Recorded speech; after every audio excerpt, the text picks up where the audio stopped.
Guys, आज आप लोगों के लिए आप लोग की हिंदी की कविता विनय के पद जो कि तुलसीदास द्वारा रचित है, इसकी व्याख्या में लेकर आई हूँ। जैसा कि आप लोग देख सकते हैं, इसमें दो ही पैरा हैं, दो ही हम लोग एक्सप्लेनेशन करेंगे।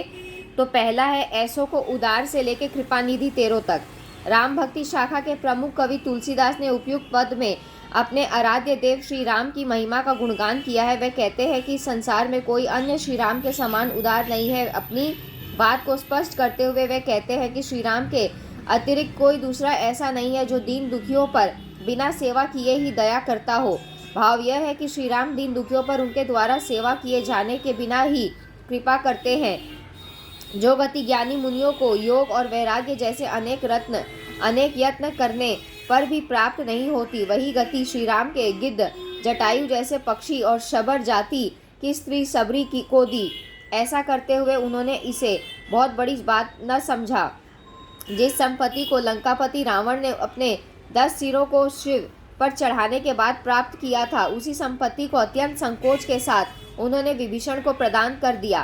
तुलसीदास कहते हैं कि हे मन, यदि तू सब प्रकार के सुख प्राप्त करना चाहता है तो उन सभी की प्राप्ति श्री राम की कृपा से ही संभव है। इसलिए तू राम का भजन कर। श्री राम कृपा के सागर हैं, वही हमारी सभी प्रकार की इच्छाओं की पूर्ति करते हैं। लास्ट पैरा जो है, जाके प्रिय से लेके एतो मतो हमारो तक।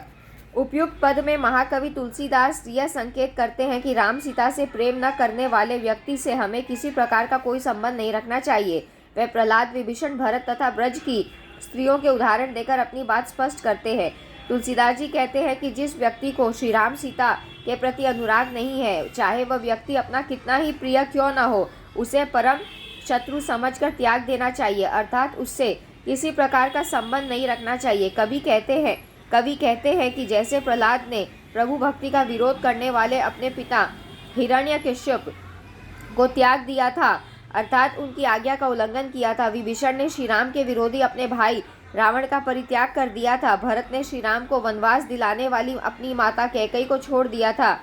राजा बलि ने अपने गुरु शुक्राचार्य को छोड़ दिया था तथा ब्रज की गोपियों ने कृष्ण के प्रेम का विरोध करने वाले तथा उसमें बाधक बनने वाले अपने पतियों को त्याग दिया था। वैसे ही हमें श्री राम और सीता से प्रेम न करने वाले व्यक्तियों, यहाँ तक कि अपने उन संबंधियों को भी छोड़ देना चाहिए जो श्री राम सीता के विरोधी हो। उपयुक्त व्यक्तियों ने अपने अपने प्रियजनों को छोड़ा और उनका कल्याण हुआ। इस संसार में राम के साथ प्रेम का नाता ही सबसे बड़ा नाता है। राम के साथ प्रेम ही सभी प्रकार के संबंधों का आधार होना चाहिए। ऐसे सुरमे या काजल को आँख में लगाने से क्या लाभ, जिसका प्रयोग करने पर आँख ही फूट जाए। भाव यह है कि श्री राम सीता के विरोधियों से प्रेम करने तथा संबंध बनाने पर हानि ही होती है। तुलसीदास कहते हैं कि उनकी ऐसी सम्मति है कि जिसका राम सीता से स्नेह है उसी से परमहित होता है।